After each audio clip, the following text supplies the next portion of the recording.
Kevin, and we own Table to Farm Tours, which we started a few months ago. And we take people to local farms in the Catskills. Yeah, we really just want to give people a sense of like where their food is grown. So many people love the farm to table movement and love going to farmers markets, but you never get to sort of like go beyond that table. And we really wanted to be able to give people a sense of like, let's meet the farmers, let's see how they grow their food, let's taste some of that food, let's really have a conversation about sustainability and sustainable practices. And I think we're sort of capturing that when we do these tours. It's been really fun to it's really fun for us to meet these farmers and go to farms every day. And we just love sharing that with our guests.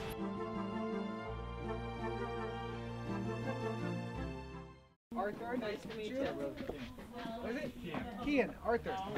Adam. Hi, I'm Arthur Warren. I'm a part-time farmer, full-time kimchi helper, part-time cook, part-time firewood stacker, part-time greenhouse maintainer, part-time chicken feeder. We're at East Branch Farm, a farm my sister Madeline Warren started here about 7 years ago, and it's already mid-fall, so things are winding down in terms of agriculture, but they're ramping up in terms of kimchi making.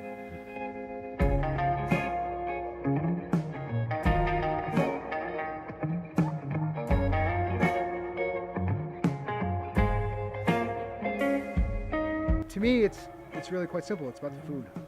I like eating fresh, high quality, healthy, tasty food. And when you are on a farm, especially a produce farm that grows variety, you really don't have to be a master chef.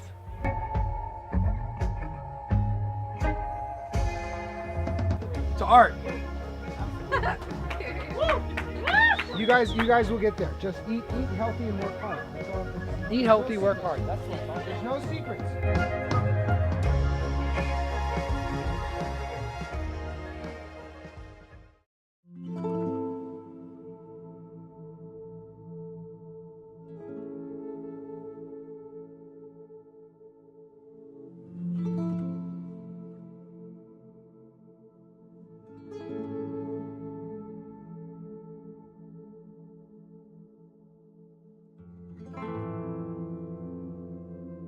I'm Alan White. I'm the owner and operator of Two Stones Farms, which is a artisanal cheese business located in the heart of the Catskill Mountains.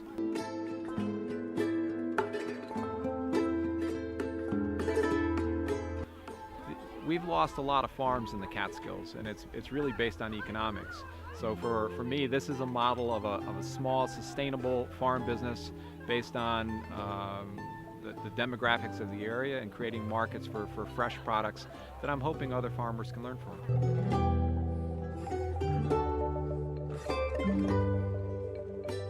The coolest things about artisanal cheese is that in many cases the milk that we make the cheese from can be so fresh that the cheese is uniquely flavored.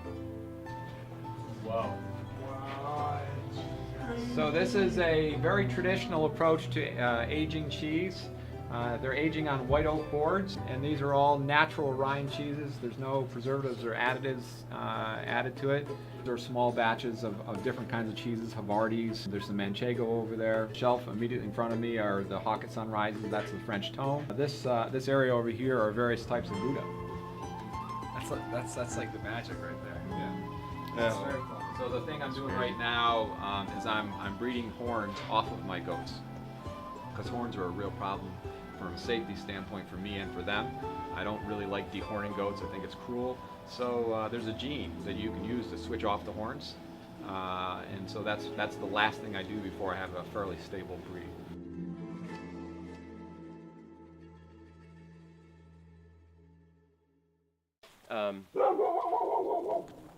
That's Percy, who will take over center stage at any moment.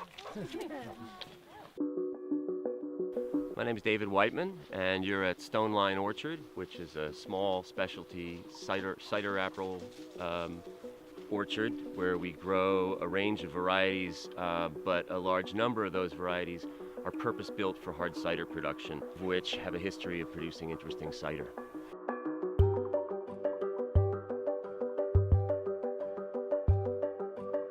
my entire life has been in food and wine as a chef and cookbook writer, and in the city and New York City. And before that, I had a wine shop and was in wholesale for a number of years in fine wine business. So this is really an outgrowth of that, more than anything else. And I just sensed that there was a need in the cider industry to grow the raw material needed to make interesting cider. Because once you pull up all the trees, you've now removed all the goodness that's down there, you know, like networks of mycelium and mushrooms and things that help decompose, and all the good stuff that supplies nutrition is basically removed when you pull up trees. These ciders are difficult to find, and this raw material is difficult to find even for those people making hard cider right now in this country.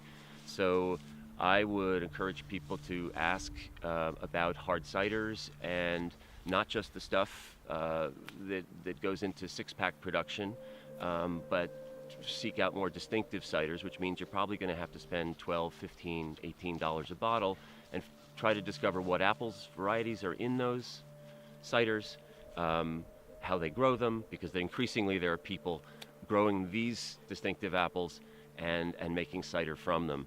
And I suppose one fear would be that people will pass on by hard cider after only having had the six-pack version of it, and there are more interesting products out there, both from the U.S. and especially from Britain and from France and northern Spain as well. And so look for those products too to see what apples are capable of.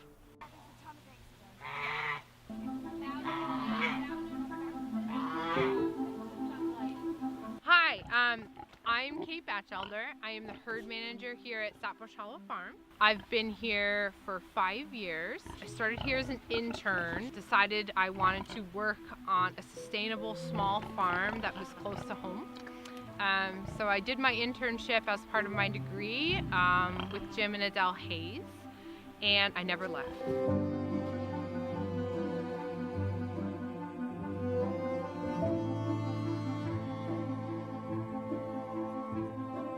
I strongly believe that if you are to take an animal's life and consume it, use it for food, that you should give it the best life possible. And this farm does that, and I want to support that type of agriculture. I really think that farming and getting people interested in agriculture and farming, you got to do it through comedy. Come on, Henrietta, let's move! Come on! Where you going, turkey?